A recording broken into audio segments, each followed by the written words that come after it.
Hi guys, welcome back to another GGF video. Today we're going to be doing a quick unboxing on the latest X99 from ASRock. So this is the X99 Taichi board from ASRock. Now as you can see, it's kind of a sort of a different design going on here. I'll mention this later on. I'll cover this a bit more with this sort of new sort of clock design. It's very steampunk-like, something quite different from ASRock. On the back, very basic, no real back plates or anything there, but what I want to focus on straight away is the price point on this board.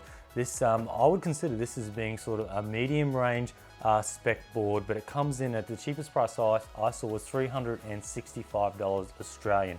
Now for the latest X99 board, it'll support all your broadwell-e 6950X, all your latest i7s. It'll also support Xeons up to 18 cores. I think this is a fantastic value for a board like this. You're getting a nice I/O cover. Now that won't affect performance, it's just there for aesthetics and it looks pretty cool.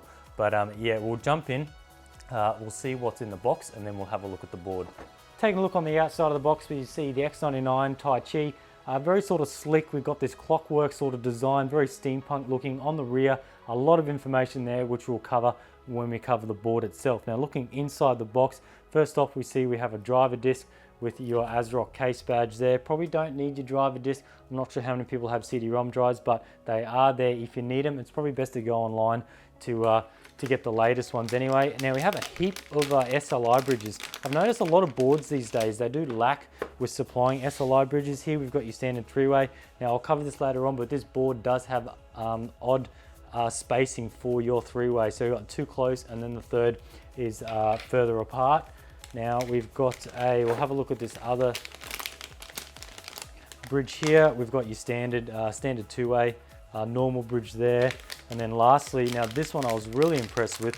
This is your latest, it's still a two-way bridge, but this is your latest HB bridge. Now this is the higher bandwidth, so if you're running, they recommend running anything on the 10 series cards at 120 Hertz or more at 1440p, or if you're running 4K at 60 Hertz, you'll probably want to use this this bridge. So it is a nice feature that they've thrown in, this high bandwidth bridge. So that's a nice touch from ASRock.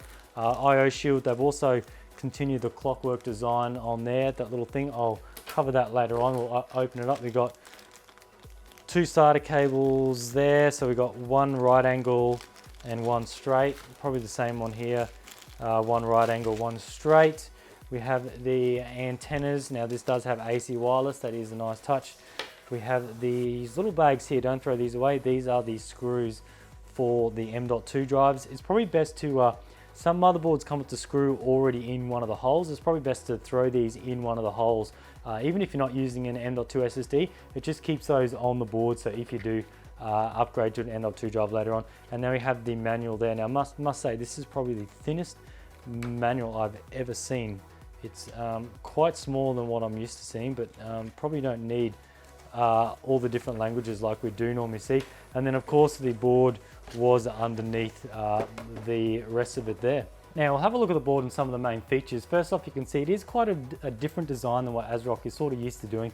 Once again, we've got this clock design here. We've got the BIOS battery dead center of that. It does sort of disguise it a bit. We've got this I/O cover here, which a lot of manufacturers are doing. It does really clean it up a bit, and I do like seeing that on boards these days. Now we'll just sort of work our way around, starting at the top and then work our way around.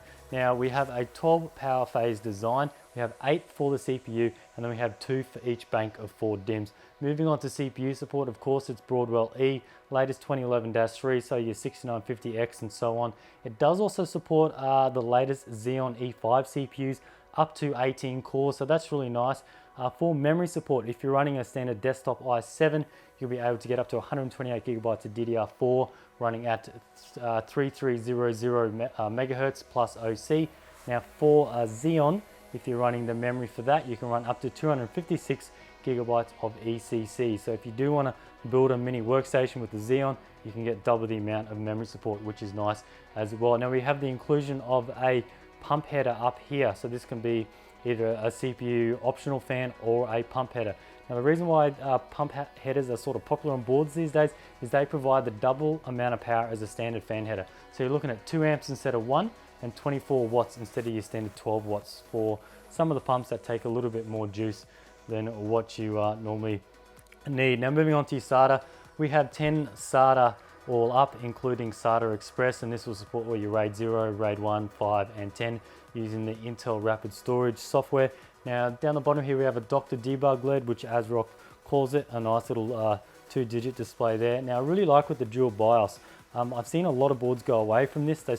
Some boards have dual BIOSes, but it's self-managed, whereas if one dies, it'll self-recover and whatnot. This actually has a manual selector A or B, so you can play around with one. If you don't like that one, switch it around to B, and you've got your second BIOS ready to go, so that is nice. Now there are a total of 5 fan headers all up, including the pump one up there. Now moving on to the slot design, I did say earlier before that they're not even. As you can see, you got your first one, and then you have your 2 other ones down the bottom. This is very common in a lot of X99 boards, and also with your Z170. For some reason, I don't know why they don't do them even. I guess it's something to do with the first slot or whatnot. It does just make it a little bit messy when you are running 3-way config. I guess not everyone's going to be running 3-way, but I do like when it's nice even spacing, but it's just a personal taste for me. Now we do have the steel slots, which ASRock call it. I'm pretty sure this is ASRock first time they've used this. It is a nice feature. I'm not sure if it actually works. I haven't really stress tested this. I don't really want to risk breaking a board, and we can also see that they've opted out from doing it on the DIMM slots. They've just gone with the steel slots on the PCI Express slots. Now the bandwidth for these slots, if you're running 1, of course 16. If you're running 2, you will be getting 16 and 16 for 2 cards, and if you're running 3 cards, you get 16, 8, 8, and that's of course if you're running the 40-lane CPU. Now bear in mind, if you are running a 28-lane CPU, I would recommend hitting up the website, because there are a lot of things that will disable or enable depending on if you're using a 28-lane CPU or a 40-lane CPU. Things like if you're running both M.2s, I think I even read you may lose a PCI Express slot, you may lose some SATA and things like that. You may even lose an M.2 if you're running a 28-lane CPU with 2 video cards, so bear in mind to check that out. As for the audio, it's actually pretty good Purity Sound 3. It's got the Realtek ALC 1150 audio codec. It even has an 115 decibel DAC on it, a DAC, which is nice, and it also supports DTS Connect. Now I've seen online that a lot of reviews are saying the sound card is actually pretty good on this for a board under $400 Australian, which is a nice feature. Just looking at some of the other things we've got, we have of course your 24 pin. That looks like in your standard area. It's nothing sort of out of the way, down low or too high. We have the USB 3 there, just one I can see, yeah, just one of those. And then we have your standard 8-pin EPS power connector there. We don't need any extra power for more video cards, because this is pretty much standard on an X99 board, and of course it supports NVIDIA SLI and AMD Crossfire technology. All right, that's pretty much, one last thing I want to cover is the M.2. Now these M.2 here, so we have your 110mm down the bottom, your big guy here, and then we have your 80mm up here. Now these do support both PCIe standard and SATA standard, so if you are running an older SATA M.2, it'll fit in here and run, so that is a nice sort of fallback option there. Now we'll just take a quick look at the I/O shield, and we'll see what ports are on there. Now taking a look at the I/O ports, we'll start with the left. We have 2 standard USB 2.0. We have a PS2 mouse combo port. Not sure if that's really needed anymore. We have AC wireless, which is also combined with the Bluetooth controller. We have a clear CMOS button. That's always nice to have. Now over here we have a USB 3.1 Type A up the top and Type C. That is nice and handy to have for any future devices. Now for the 2 Intel Gigabit network cards, this is a bit interesting on the website. One of them is an Intel i218V, and one of them is an Intel i211AT. Not sure if that's a typo, but they're 2 different NICs, but they do support teaming, which is a nice feature. Now we have 4 more USB over here, which 3 of them, these blue ones, are USB 3, and then we have another USB 2. So not sure why they need to have 1, 2, 3 USB 2, but for some reason they decided to go. And then we have your audio out and your optical out, which goes to that Realtek audio chip. Now just having one look at the I/O shield, you saw it before in the packet, but once it's on, I can't quite get that to go through. See how they've got the sort of a clockwork design going through the holes there, so it is sort of a nice little feature sort of theme that all the way throughout. Alrighty, so that's pretty much it on this video. I just wanted to give you guys a quick look at this board, show you some of the features in detail, some sort of high-res shots just to see how nice this board really does look. And as I said before, $365 was the cheapest.